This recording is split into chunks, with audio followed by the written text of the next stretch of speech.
Good morning प्यारे बच्चों। मैं अजय कुमार आप सभी को जिला शिक्षा विभाग गोपालगंज की ओर से स्वागत करता हूं।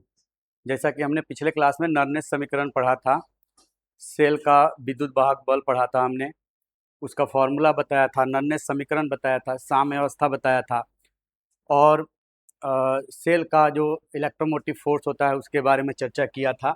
उसी पर आधारित कुछ ऑब्जेक्टिव क्वेश्चन है। उसके बाद हमारा आज का रहेगा प्रतिरोध के बारे में पढ़ेंगे। किसी बैटरी के अंदर प्रतिरोध कैसे कितना होता है, ठीक है। चालकता पढ़ेंगे, विशिष्ट चालकता पढ़ेंगे, विशिष्ट प्रतिरोध पढ़ेंगे, ठीक है। और उसके बाद देखेंगे इसमें कि अलग अलग सांद्रताओं पर जो कंडक्टेंस होता है वो कैसे चेंज करता है, उसके बारे में चर्चा करेंगे। तो पहले हम लोग ऑब्जेक्टिव सॉल्व करते हैं जो पिछले क्लास में बताया था उसके उसके आधार पर। तो ये तो कई बार बताए थे कि जो हम मानक हाइड्रोजन इलेक्ट्रोड पोटेंशियल, जो हाइड्रोजन को माना जाता है वो जीरो होता है, यानी हाइड्रोजन का इलेक्ट्रोड बनाएंगे तो हाइड्रोजन के इलेक्ट्रोड का जो पोटेंशियल होगा या तो रिडक्शन पोटेंशियल कहिए या ऑक्सीडेशन पोटेंशियल कहिए, दोनों सेम होता है। एक नेगेटिव होता है, एक पॉजिटिव होता है। तो हाइड्रोजन को क्या माना गया है? जीरो माना गया है। तो हाइड्रोजन का, अगर ये हाइड्रोजन का इलेक्ट्रोड बनाएंगे तो इसका मानक ऑक्सीकरण विभव कहिए या इसका मानक अपचयन विभव कहिए, दोनों का वैल्यू कितना होता है? जीरो होता है। तो हाइड्रोजन के केस में याद रखिएगा, ये आपसे एग्जाम में पूछा जाता है, बार बार पूछा जाता है कि हाइड्रोजन अगर इलेक्ट्रोड है तो उसका उसका मानक अपचयन विभव कितना होगा, ये आपसे पूछा जाता है, ठीक है।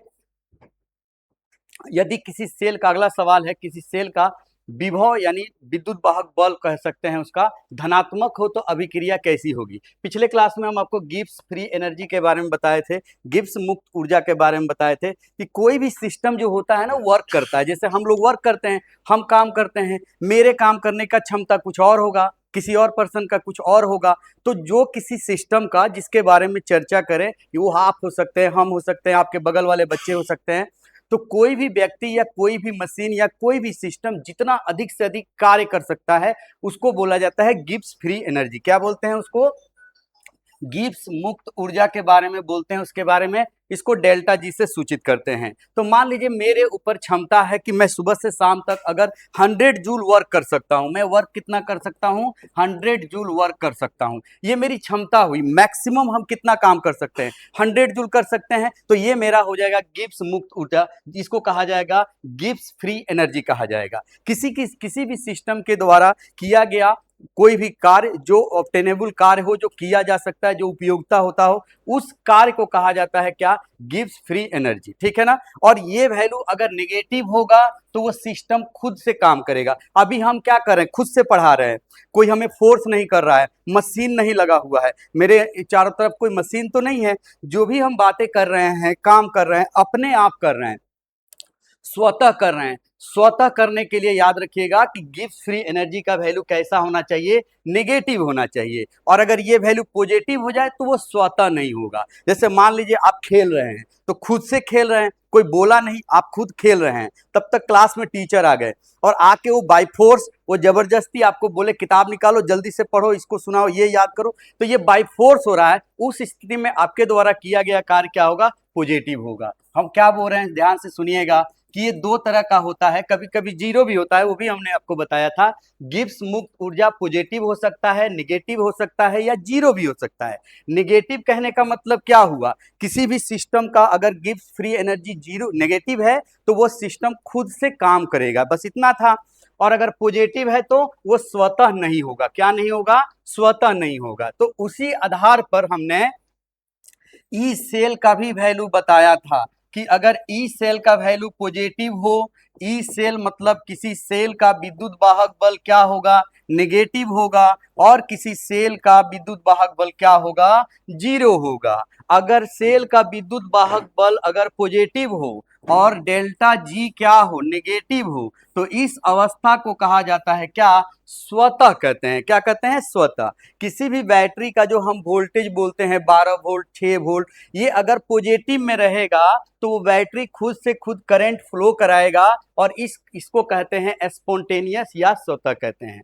तो अब क्या कह रहा है कि यदि किसी सेल का विभव नहीं है, यहाँ पर विद्युत वाहक बल होता है, ये वाला टर्म समझ जाइएगा, मिसप्रिंट हुआ है, विभव नहीं होता है, उसको बोलते हैं विद्युत वाहक बल कहते हैं। तो अगर किसी सेल का धनात्मक हो क्या चीज, विद्युत वाहक बल, तो वो क्या कहलाएगा, स्पॉन्टेनियस कहलाएगा। इसकी चर्चा पिछले क्लास में किया गया था।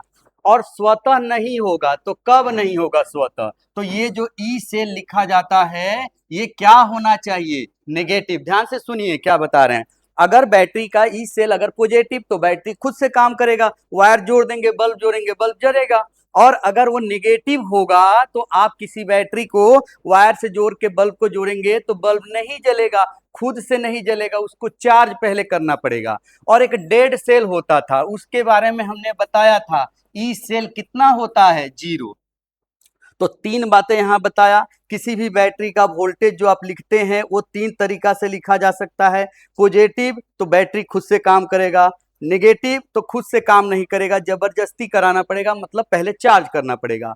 और जीरो मतलब वो डेड हो गया, वो फिर कोई काम का नहीं रहा, डेड सेल कहते हैं। वह चीज यहां भी आप लागू कर सकते हैं। डेल्टा जी पॉजिटिव, यहां पर देखिए नेगेटिव होगा तो ये पॉजिटिव होगा, यहाँ ये नेगेटिव है तो ये पॉजिटिव हो जाएगा। इस तरीका से हमने अगले पिछले क्लास में सब बता चुके हैं। यहाँ ये डेल्टा जी क्या हो जाएगा, 0 हो जाएगा। ये अच्छी तरीका से पिछले क्लास में बताया जा चुका है, ठीक है। तो उस सवाल का आंसर पहला वाला हो जाएगा। जिस इलेक्ट्रोड का मानक अपचयन विभव अधिक ऋणात्मक होता है वह एक अच्छा क्या होता है, ये आपसे पूछा जा रहा है। तो हमने आपको बताया था कि जितने भी इलेक्ट्रोड होते हैं वो धातु के बने होते हैं या अधातु का बना होता है। जैसे कार्बन का बना होगा, जो बैटरी होता है उसमें कार्बन का भी बना हो सकता है। गैल्वेनिक सेल में अलग अलग इलेक्ट्रोड होते हैं। तो ये जो इलेक्ट्रोड हम लगाते हैं जिसमें आप तार बांधते हैं, ऐसे देखे होंगे, तो ये एक्चुअली में दो काम करता है। या तो ये इलेक्ट्रॉन को त्याग देगा, इसकी पहली काम हुआ, या कोई ऐसा भी इलेक्ट्रोड होगा जो इलेक्ट्रॉन ग्रहण करेगा, ठीक है। तो कोई भी इलेक्ट्रोड कितना इलेक्ट्रॉन त्यागेगा या कितना ग्रहण करेगा इसकी मेजरमेंट होनी चाहिए, तो मापा गया, ठीक है ना। उस स्थिति में हाइड्रोजन को 0 मान लिया गया। क्या मान लिया गया, हाइड्रोजन के बारे में कहा गया 0, जो पहला सवाल हम आपको बताए थे, ठीक है। तो कोई इलेक्ट्रोड 2 गो इलेक्ट्रॉन त्याग सकता है, 3 गो त्याग सकता है, या कोई इलेक्ट्रोड होगा जो 2 गो, 1 गो, 3 गो इलेक्ट्रॉन क्या करेगा, ग्रहण करेगा। तो इसकी मेजरमेंट किया गया और इस मेजरमेंट को कहा जाता है क्या, तो मानक अपचयन विभव या मानक ऑक्सीकरण विभव, दो नामों से जाना जाता है, ठीक है ना। अगर त्यागेगा तो ऑक्सीकरण होगा, ग्रहण करेगा तो अपचयन होगा। तो आईयूपीएसी ने डिसाइड किया था कि केवल किसको माना जाएगा, अपचयन को। और इसको लिखते कैसे हैं, तो इसको लिखने का तरीका है, ऊपर में ऐसे टूपी लगा देंगे, बताए थे स्टैंडर्ड बनाना होता है, और क्या लिख देंगे यहाँ पर, रिडक्शन लिख देंगे। क्या लिख देंगे, रिडक्शन लिख देंगे। अब ये वैल्यू सभी धातु अधातुओं को चेक किया गया, बारी बारी से रखकर चेक किया गया। तो किसी का नेगेटिव आया, किसी का पॉजिटिव आया, ठीक है ना।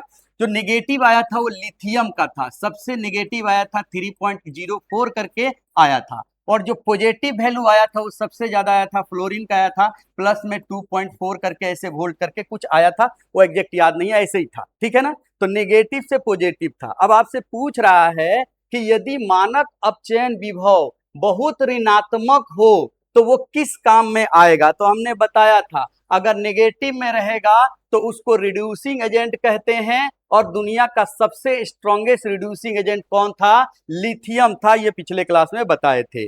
और अगर पॉजिटिव में रहेगा तो क्या कहलाएगा, ऑक्सीकारक कहलाएगा, ऑक्सीडाइजिंग एजेंट कहलाएगा। तो ये दो बातें याद रखिएगा कि अगर आपका ई रिडक्शन क्या दिया रहे, पॉजिटिव में रहे और ज्यादा रहे तो वो ऑक्सीकारक होगा, और अगर नेगेटिव में रहे, क्या रहे, नेगेटिव में रहे और सबसे ज्यादा नेगेटिव में रहेगा तो वो क्या कहलाएगा, अपचायक। इस पे रिलेटेड और भी क्वेश्चन है जो हम थोड़ी देर में बताएंगे, इसी पर आधारित आगे क्वेश्चन मिलेगा।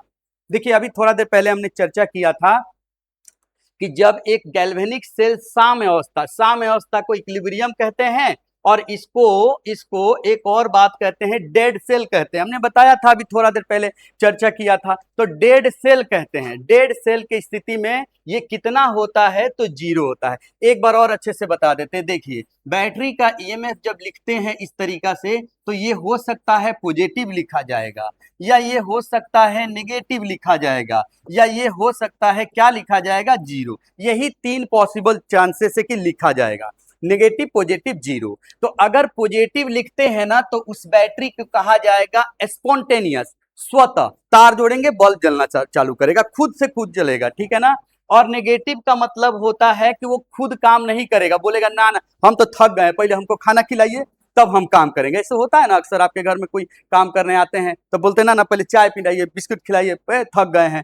तो वो स्थिति किसका होता है? नेगेटिव का। और डेड सेल का मतलब समझ गए, वो काम ही नहीं करेगा, आप चार्ज कीजिए नहीं कीजिए वो काम नहीं करेगा। तो उस स्थिति को केमिस्ट्री की भाषा में क्या बोलते हैं? साम्यावस्था बोलते हैं, इक्विलिब्रियम। इसमें एक और अच्छा एग्जांपल आपको समझाया था कि आपके घर फूआ आती है, मौसी आती है, तो क्या होता है, वो दो बच्चे लेकर आती है, आपके घर में दो बच्चे हैं, तो जब जाने का कार्यक्रम होता है, विदाई समारोह, तो देखे होंगे उधर से 10-10 का नोट निकाल कर इस इधर वाले बच्चे को दे दिया जाता है। तब तक इधर की जो मम्मी होगी वो कहेगी हम कमजोर हैं, निकालेगी पैसा, वो भी 10-10 रुपया उसको देगी। तो देखिएगा तो 10-10 यानी 20 रुपया उधर से इधर आया, 20 रुपया इधर से उधर गया।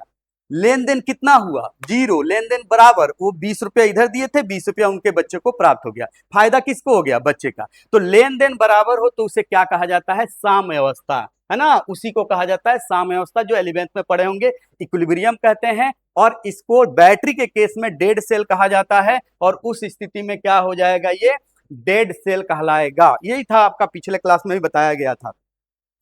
अगला सवाल है कि नर्नेस समीकरण याद है ना? नर्नेस समीकरण कैसे लिखा जाता था? तो एक बार लिख कर दिखाते हैं कि नर्नेस समीकरण कैसे लिखा जाता था।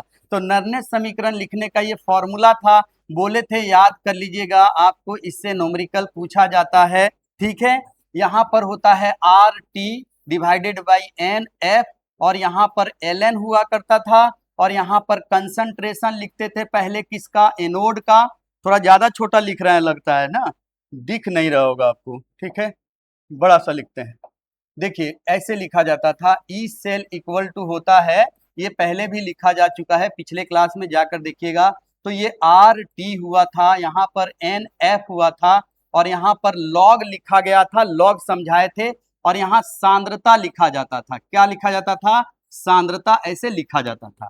ऊपर में होता है एनोड का, ठीक है ना, जो यहाँ पे आपको बात कर रहा है, ठीक है, एनोड। ये जो एनोड है उसको हम ए लिख रहे हैं। अब बट्टा में क्या होता है? कैथोड। अब सवाल सुनिए क्या कह रहा है कि यदि किसी बैटरी का एनोड की सांद्रता को बढ़ाया जाए, देखिए सांद्रता को क्या किया जाए? बढ़ाया जाए, यानी ये वाला वैल्यू बढ़ाया जाएगा। जब ये वैल्यू बढ़ेगा, बट्टा का चीज ऊपर का बढ़ेगा, तो ये पूरा वैल्यू क्या होगा? बढ़ेगा, ठीक है। जब ऊपर वाला वैल्यू बढ़ाएंगे तो ये पूरा वैल्यू बढ़ेगा। अब इस बड़ा ज्यादा हो जाने पर इसमें से ज्यादा घटेगा तो इसकी वैल्यू कम हो जाएगा, ठीक है। एक बार ध्यान से सुनिए, इसको बढ़ाने को कह रहा है, तो जब इसको बढ़ाएंगे तो लॉग का वैल्यू बढ़ेगा, तो ये पूरा टर्म बढ़ जाएगा। तो एक नंबर में से घटाएंगे तो एक ज्यादा नंबर घटाएंगे तो इसका वैल्यू क्या हो जाएगा? घट जाएगा। तो याद रखिएगा कि यदि किसी सेल का एनोड का सांद्रता बढ़ाते हैं, हेलो ध्यान से सुनिए, इधर कहाँ ध्यान है?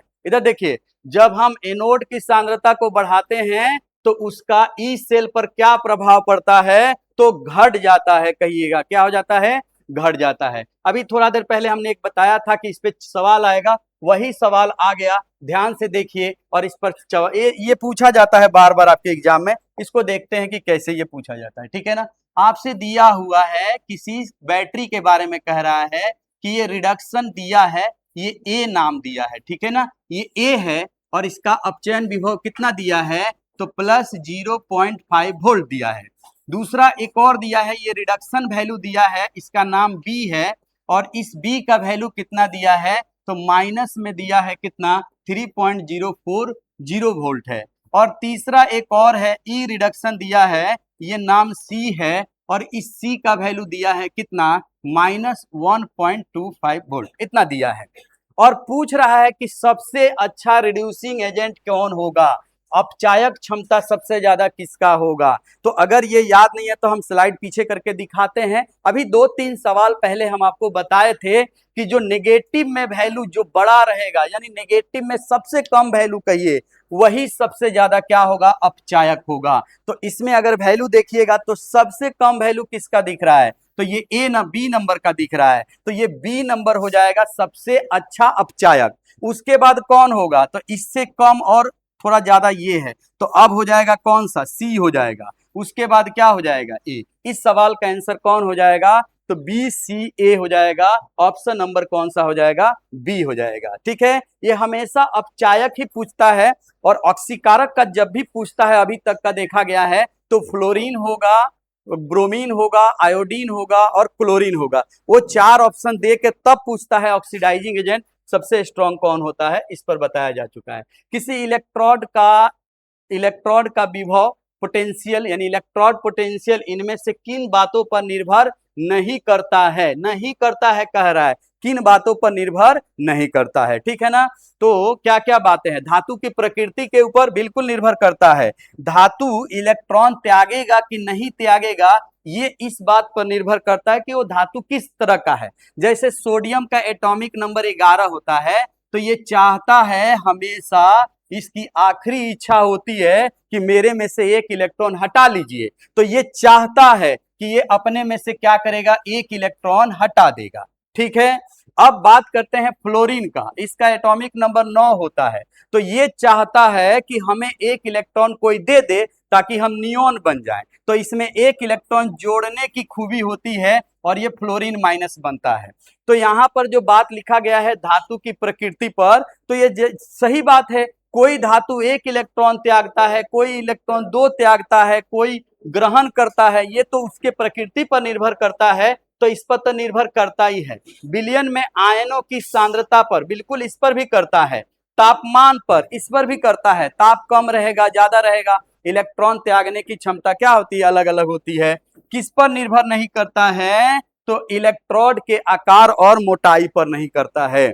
आगे चलकर जब हम आगे इसी क्लास में आगे पढ़ाएंगे तो वहां पर आपको मिलेगा, प्रतिरोध के बारे में मिलेगा, चालकता के बारे में मिलेगा, वहां आकार और मोटाई पर निर्भर करता है, प्रतिरोध करता है। ठीक है ना, प्रतिरोध किस पर निर्भर करता है, आकार पर, मोटाई पर। लेकिन यहाँ जो सवाल है वो अलग है, तो अलग क्या है, कह रहा है कि किस पर उसका पोटेंशियल, इलेक्ट्रोड पोटेंशियल का मान निर्भर नहीं करता है, तो मोटाई पर और पतलाई पर नहीं करता है, आकार पे नहीं करता है। अगला सवाल है, नर्नेस समीकरण, अभी थोड़ा देर पहले हमने आपको लिख कर दिखाया था कि रासायनिक सेल के विभव पर किसके प्रभाव को दर्शाता है। नर्नेस समीकरण जब आप लिखिएगा, है ना, किसी भी बैटरी का किसी भी तापमान पर वोल्टेज निकालने का, विभवांतर या विद्युत वाहक बल निकालने का ये सूत्र है। ये क्या है, सूत्र है, क्या था, आर टी था, डिवाइडेड बाय क्या था, एन था, एफ था, और क्या था, एल एन था, और यहाँ पर क्या था, क्यू था। क्यू माने सांद्रता से रिलेटेड था। ठीक है, अब बात करते हैं सवाल पे, कह रहा है कि ये किस पर निर्भर करता है। नर्नेस समीकरण का मुख्य रूप से विद्युत रासायनिक सेल के विभव पर किसके प्रभाव को दर्शाता है, यानी ये किस किस बातों पर निर्भर करता है। ये जो Q है ना, ये सांद्रता है, यहाँ पर सांद्रता का क्या होगा, यहाँ पर अनुपात होगा एनोड और कैथोड का। तो तापमान पर करता है कि नहीं करता है, तो देखिए तापमान यहाँ पर है, तो तापमान पर क्या करता है, करता है। ठीक है ना, अगला केवल सांद्रता पर, सांद्रता पर तो करता ही है, साथ में तापमान पे भी करता है, यानी केवल सांद्रता नहीं होगा, तापमान भी होगा और सांद्रता भी होगा। ऐसा ऑप्शन कौन सा दिख रहा है, तो तापमान और सांद्रता दोनों पर निर्भर करता है। याद रखिएगा किस पर करेगा, तो इसका हो जाएगा तापमान और सांद्रता पर निर्भर करता है, क्योंकि उसके फॉर्मूला में क्या था, टी भी था और सांद्रता भी था। क्यू का मतलब वहां पर रिएक्शन कोएफिशिएंट था, जो अनुपात होता है प्रोडक्ट का कंसंट्रेशन बाय रिएक्टेंट का कंसंट्रेशन। तो इस सवाल का आंसर क्या हो जाएगा, सी हो जाएगा। ठीक है, अगला सवाल, एक स्वतः, बार बार ये सवाल आता है, अभी थोड़ा देर पहले हम आपको बता चुके हैं, इसको याद ही होगा आप लोगों को कि जो गिब्स फ्री एनर्जी होता है, इसको कहते हैं गिब्स मुक्त ऊर्जा बोलते हैं हिंदी में भी, और ये बैटरी का विद्युत वाहक बल है। अभी थोड़ा देर पहले बताया था, एक बार और आप बोलिएगा, ये तीन वैल्यू हो सकता है, ये पॉजिटिव हो सकता है, ये नेगेटिव हो सकता है, और ये क्या होगा, जीरो। इसका भी तीन वैल्यू होता है, ये पॉजिटिव हो सकता है, ये नेगेटिव हो सकता है, और ये क्या हो सकता है, जीरो। याद रखिएगा दोनों का कॉम्बिनेशन सेम नहीं होगा, जीरो में होगा, मतलब अगर ये पॉजिटिव होगा तो ये नेगेटिव होगा, और अगर ये नेगेटिव लेंगे तो ये पॉजिटिव लेंगे। हमेशा इसी से बात कीजिएगा, ये हमेशा किसी भी सिस्टम के लिए जब खुद से काम करेगा, स्वतः के लिए कह रहा है, तो खुद से काम करने के लिए क्या होता है, नेगेटिव। तो जब इसको नेगेटिव ले लीजिएगा तो ई सेल क्या लेना पड़ेगा, पॉजिटिव लेना पड़ेगा। क्या लेना पड़ेगा, पॉजिटिव। आ रहा है समझ में हम क्या बोल रहे हैं। ये दोनों वैल्यू एक जैसा नहीं लेना है, ठीक है। एक जैसा नहीं लेना है का मतलब देखिए यहाँ दोनों क्या है, सेम है, ये गलत है। ये दोनों क्या है, देखिए सेम है, यहाँ पर ई छूटा हुआ है, ये दोनों सेम है, ये कभी हो ही नहीं सकता है।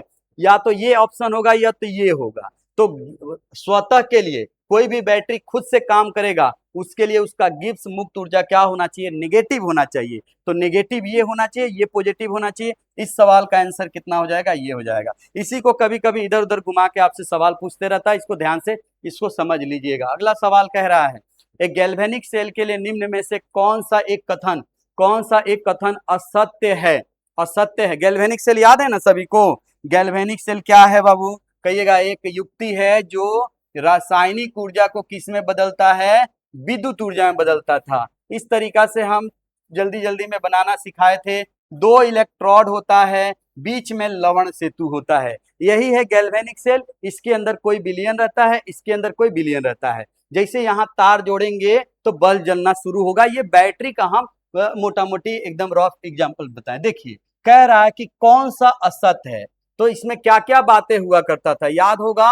ये एनोड हुआ करता था और ये नेगेटिव होता था। ये कैथोड होता था और ये क्या था, पॉजिटिव था, ठीक है। इलेक्ट्रॉन हमेशा यहां से निकलकर यहां जाता था। किधर से किधर जाता था, एनोड से निकलकर इलेक्ट्रॉन कहां जाता था, कैथोड, और फिर वापिस इस तरीका से आता था, ठीक है ना। लवण सेतु जो काम करता है वो परिपथ को पूरा करता है। अब चलिए शुरू करते हैं। और भी था इसमें। एनोड पर क्या होता है, ऑक्सीडेशन होता है। कैथोड पर क्या होता है, रिडक्शन होता है। ये सब पहले क्लास में बताया जा चुका है, एन ऑक्स कैटरेज। एनोड पर क्या होता है, ऑक्सीकरण होता है। बिल्कुल सही। आपको क्या ढूंढना है, असत्य ढूंढना है। कैथोड धनात्मक इलेक्ट्रोड होता है। बिल्कुल सही। कैथोड क्या होता है, धनात्मक होता है। इलेक्ट्रॉन कैथोड से, कहां से, कैथोड से एनोड की ओर गति कहते हैं।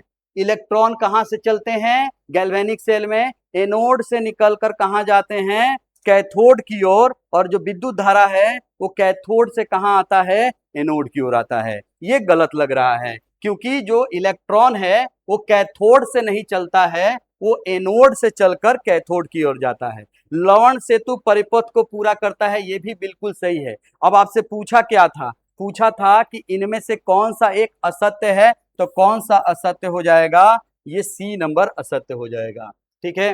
लवण सेतु में प्रयुक्त होने वाले विद्युत अपघटय KCl और KNO3 की मुख्य विशेषता क्या थी। इनकी मुख्य विशेषता ये थी कि जब इसको तोड़िएगा, इनको जब तोड़ते हैं तो एक प्लस में आता है और एक माइनस में आया था, ठीक है ना। एक प्लस और एक माइनस, ये प्लस होगा तो ये एक टूटकर क्या होगा, माइनस होगा।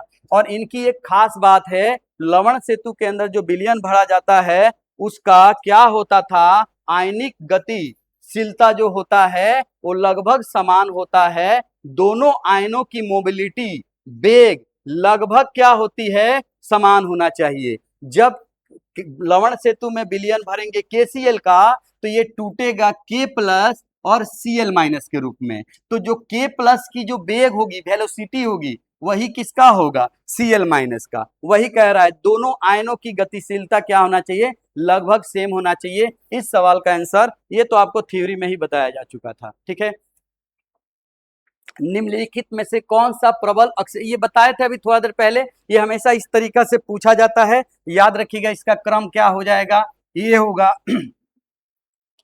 सबसे प्रबल जो अक्षीकारक होता है वो कौन होता है, फ्लोरीन होता है।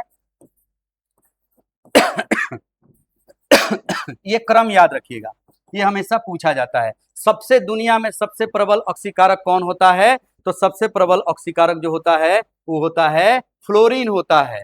फ्लोरीन क्या होता है, अक्षीकारक के रूप में कार्य करता है। क्यों ऐसा बोला जा रहा है, क्योंकि ये सबसे विद्युत ऋणात्मक होता है ना।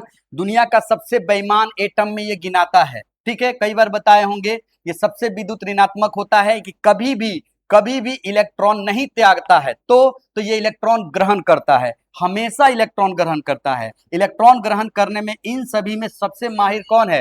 फ्लोरीन है। कौन है? फ्लोरीन है, आप समझिए। तो वही पूछा है, इसको याद रखिएगा, इसको वेरी वेरी इंपॉर्टेंट करके कई बार आपके एग्जाम में पूछा जा चुका है, इसको याद रखिएगा, ठीक है। ये था कुछ ऑब्जेक्टिव। इसके बाद आता है हमारा जो कंसेप्ट आता है वो आता है आपका बताए थे पिछले क्लास में, आज भी बताए थे कि किसी भी बैटरी के अंदर क्या क्या टर्म आएगा, वो सब चीजें आज सीखेंगे। और फिर हम सीखेंगे कोल्हारुस लॉ देखेंगे इसके अंदर, ठीक है। प्रबल विद्युत अपघटय, दुर्बल विद्युत अपघटय, ये सारी चर्चा इसमें आज होने वाली है, बारी बारी से हम सीखेंगे, ठीक है ना। इसमें कुछ शब्दावली है जो बार बार यूज होगा फॉर्मूला में, उसको पहले अच्छे से समझ लेते हैं क्या क्या होता है, ठीक है ना। तो सबसे पहला आता है प्रतिरोध। क्या आता है? प्रतिरोध आता है, ठीक है। क्या आता है? प्रतिरोध। सबसे पहले क्या आता है? प्रतिरोध आता है। प्रतिरोध आप कहां भी पढ़ते, फिजिक्स में भी पढ़ते हैं कि जब किसी चालक के अंदर से विद्युत धारा प्रवाहित होता है, विद्युत धारा बेसिकली इलेक्ट्रॉन की गति होती है, उसके विपरीत दिशा में विद्युत धारा प्रवाहित होती है, तो उसके मार्ग में जो रुकावट उत्पन्न होती है उसे क्या कहते हैं? प्रतिरोध कहते हैं।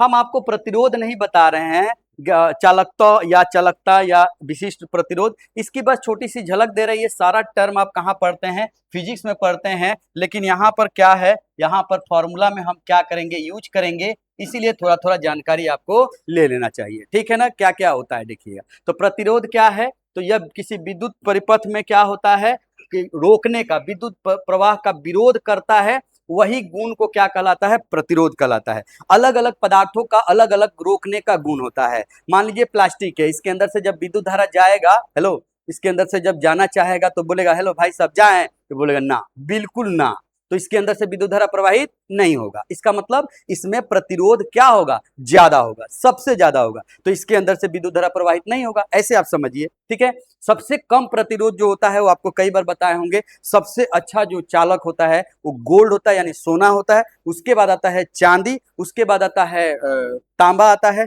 उसके बाद आता है आपका एल्युमिनियम, ठीक है ना। तो सबसे कम प्रतिरोध सोना, फिर चांदी, फिर क्या हो जाएगा आपका उसमें आ जाएगा एल्युमिनियम में हो जाएगा। तो हम जो वायर यूज करते हैं वो कौन कौन सा होता है? हम गोल्ड गलत से बता दें, सबसे अच्छा होता है चांदी, फिर होता है तांबा, फिर होता है एल्युमिनियम। एक बार और बता देते हैं, कंफ्यूज नहीं होएगा। सबसे जो अच्छा होता है वो होता है कौन सा होता है? चांदी होता है। हम गलती से गोल्ड बोल दिए थे, ठीक है ना। तो सबसे अच्छा कौन हो जाएगा? चांदी, ठीक है ना, चांदी हो जाएगा, ठीक है। सबसे अच्छा क्या? चालक जिसमें विद्युत धारा प्रवाहित हो। उसके बाद क्या होगा? तांबा होगा। क्या होगा? तांबा। और उससे खराब कौन होगा? एल्युमिनियम होगा। तो आप घरों में कौन सा तार यूज करते हैं? तो कहिएगा सर हम लोग चांदी का नहीं करते हैं, क्योंकि चांदी क्या होता है? बहुत महंगा होता है। और लगा दीजिएगा तो सामने को चोर काट के लेके चल जाएगा, नहीं होगा ऐसा। और लगा के इधर बॉल बॉल बाहर लगाइएगा, हुआ वो अंदर चोरी नहीं करेगा, बाहर लाएगा, वो पिलास बोलते हैं उससे, ऐसे काटेगा, सब उजाड़ उजाड़ के लेके चल जाएगा। तो चांदी का हम नहीं लगा सकते हैं, सरकार भी नहीं लगाएगा, नहीं तो एल्युमिनियम का वार गांव में चोरी हो जाता है। तो चांदी को तो राते राती काट के लेके चल जाएगा। उसके बाद इससे थोड़ा सा अच्छा कौन होता है, माने इससे खराब? तांबा। लेकिन ये भी नहीं लगाते हम अपने घरों में, अपने घरों में तो लगाते हैं, लेकिन ज्यादातर लोग एल्युमिनियम का यूज करते हैं, क्योंकि ये भी बहुत महंगा है। तो कौन सा यूज होता है? एल्युमिनियम। कहने का मतलब हम अगर देखें तो सबसे खराब तरह का हम एक तरह से वायर का यूज करते हैं एल्युमिनियम का। इससे बिजली बिल भी ज्यादा आएगा, क्योंकि इसका प्रतिरोध ज्यादा है। तो ये चालकता का क्रम है। प्रतिरोध का क्रम पूछेगा तो सबसे ज्यादा प्रतिरोध एल्युमिनियम, फिर किस में? तांबा, और सबसे कम किस में? चांदी। लेकिन शुरू में हम गलती से आपको गोल्ड बता दिए थे, वो गलत था, ठीक है ना। तो क्या हुआ? प्रतिरोध समझ गए कि जब किसी चालक से या किसी वस्तु से या किसी पदार्थ से विद्युत धारा प्रवाहित होगा तो उस पदार्थ का एक गुण होगा कि वो रोकेगा, विद्युत धारा को रोकेगा, ठीक है ना। उसी को क्या कहते हैं? प्रतिरोध। इसका मात्रक क्या होता है? ओम होता है। और इसको क्या चीज से डिनोट करते हैं? आर से। अब इसका विपरीत होता है चालकत्व, यानी प्रतिरोध का मतलब होता है कि रोकना। किसको रोकेगा? विद्युत धारा को। तो वो एक पदार्थ के अंदर एक ये भी गुण होता है कि बोलेगा ना ना ना, इसको जाने दीजिए, जल्दी हटिए हटिए।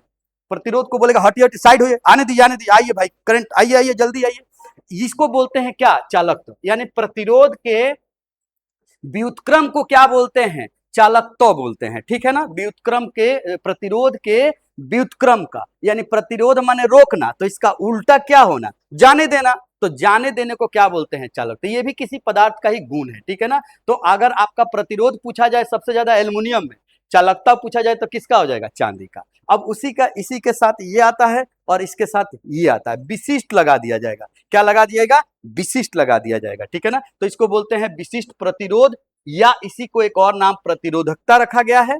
विशिष्ट चालकत्व, या इसी को IUPAC ने बोला है, फिजिक्स में बोला गया है कि इसका क्या नाम रखा जाएगा? चालकता। देखिए ध्यान से, ये है चालकत्व, जिसको जी से, कैपिटल जी से, इसमें जो सिंबल है ये याद रखिएगा, ठीक है, RG ρK, क्योंकि आगे जो फॉर्मूला आएगा उसमें इन्हीं सब का महत्व है। देखिए आप फॉर्मूला में क्या देखेंगे, सब आपको एग्जाम में पूछा जाता है, छोटा छोटा फॉर्मूला है। तो K क्या है, G स्टार क्या है, R क्या है, कैपिटल G क्या है, ये सब चीजें आपको समझ में आना चाहिए।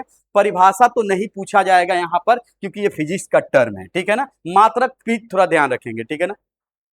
अब आता है प्रतिरोधता, इसका हम फॉर्मूला लिखते हैं, इसी से आपका इसका परिभाषा समझ में आ जाएगा। जब किसी भी चीज का प्रतिरोध किसी पदार्थ का निकालते हैं, ठीक है, किसी भी पदार्थ का आप क्या निकालते हैं? प्रतिरोध निकालते हैं। तो प्रतिरोध का सूत्र होता है, कितना होता है सूत्र होता है, देखिए ध्यान से, वो होता है ρL/A होता है। ये कहाँ पढ़ेंगे आप? फिजिक्स में पढ़ेंगे। कहाँ पढ़ेंगे? फिजिक्स में पढ़ेंगे, ठीक है ना। अब इसी से इसका परिभाषा बनेगा। ये है आपका विशिष्ट प्रतिरोध, जिसको कहा जाता है प्रतिरोधकता। इसका स्पेशल नाम एक और है, विशिष्ट प्रतिरोध। ये प्रतिरोध है, इसका एक विशिष्ट हो गया। क्या होगा? ध्यान से सुनिए, ये किसी वायर का लंबाई है। तो ये वायर है, मान लीजिए इस तरीका से कोई तार है जिसकी लंबाई कितना है? L है। और ये जो गोल दिख रहा है ना, इसको अनुप्रस्थ काट की क्षेत्रफल बोलते हैं। तो यहाँ पर जो क्षेत्रफल होगा इसको हम क्या मान लेते हैं? A मान लेते हैं। तो ये वायर की लंबाई हो गई और ये इसका क्षेत्रफल हो गया। और जब इसके अंदर से विद्युत धारा जाएगा तो यहाँ प्रतिरोध खड़ा होगा जो रोकेगा। तीन चीजें समझ में आ गई।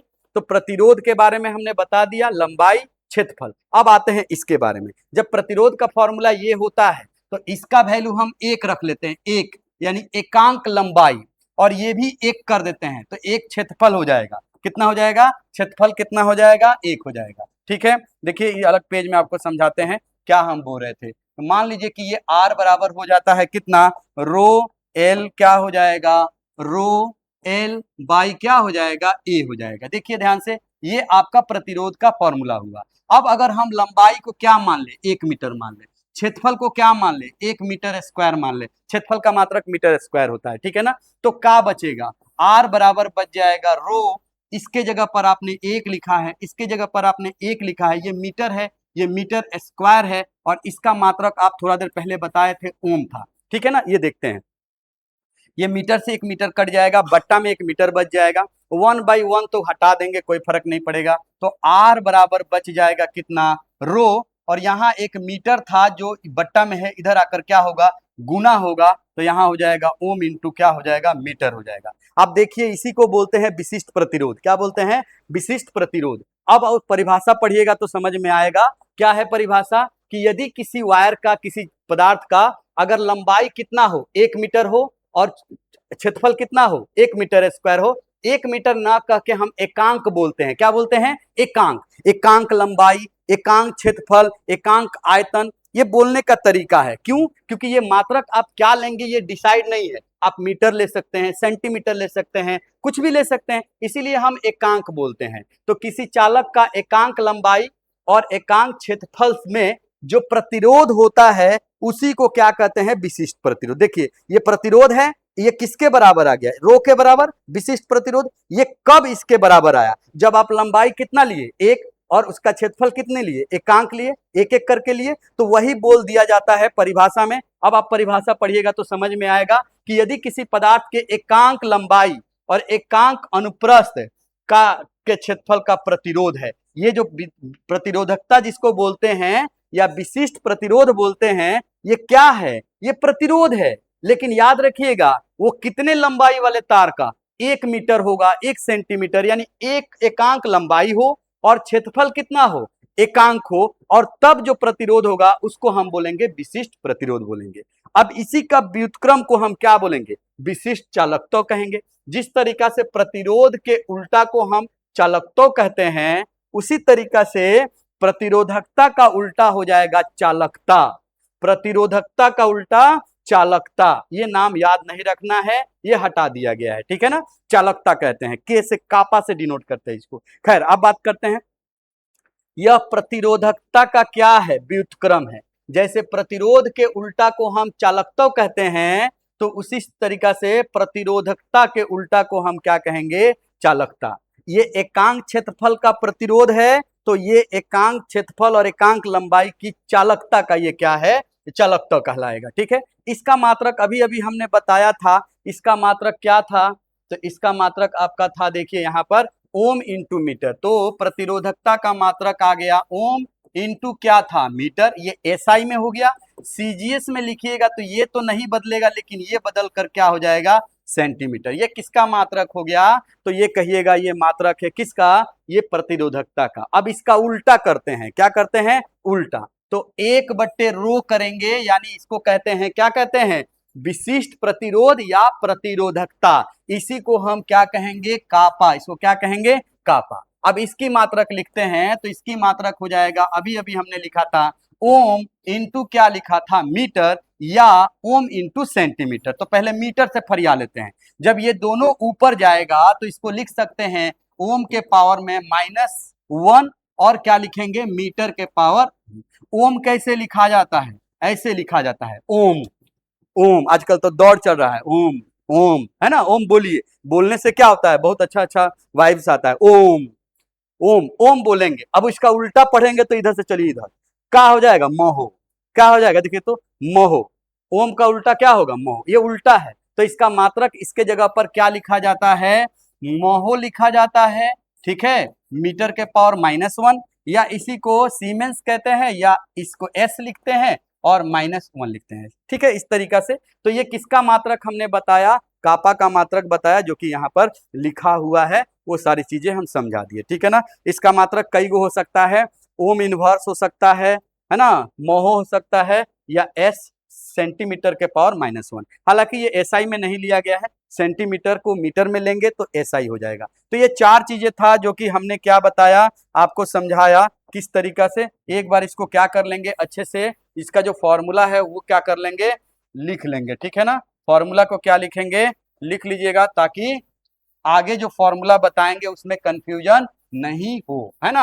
हालांकि परिभाषा आप कहाँ पढ़ेंगे, फिजिक्स में पढ़ते हैं, इसका परिभाषा कहाँ पढ़ते हैं, फिजिक्स में पढ़ते हैं, ठीक है ना। तो ये चार चीजें था जो हमने आपको बताया, और आगे अब चलते हैं सेल स्थिरांक के बारे में पढ़ते हैं, ठीक है ना। सेल स्थिरांक किसे कहते हैं, एक वेरी वेरी इंपॉर्टेंट 2 नंबर में पूछा जाने वाला, एग्जाम में आपसे पूछा जाने वाला वेरी वेरी इंपॉर्टेंट टॉपिक है। इसके बारे में पढ़ेंगे, और 1 से 2 क्लास लगेगा, ये चैप्टर खत्म हो जाएगा। और आप इसके बाद मोलर चालकता पढ़ेंगे, अनंत तनुता पर पढ़ेंगे, ठीक है। डाइल्यूशन का क्या क्या प्रभाव पड़ता है, ये सारी चीज था जो कि हम नेक्स्ट क्लास में हम लोग पढ़ने वाले हैं, ठीक है।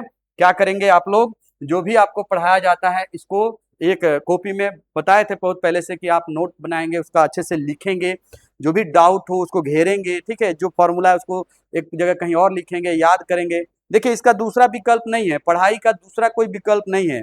पढ़ाई का एकमात्र विकल्प है पढ़िए, जितना पढ़िए उतना तेज हो जाएगा, ठीक है ना।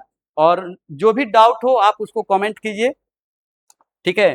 कमेंट करिएगा, उसका जवाब दिया जाएगा, रिप्लाई दिया जाएगा। जहां भी आपको डाउट हो, जिस भी सब्जेक्ट में, आप क्या करेंगे, कमेंट करेंगे तो उसका रिप्लाई किया जाएगा, ठीक है। तो इस तरीका से आज का क्लास यहीं पे रुकते हैं, धन्यवाद।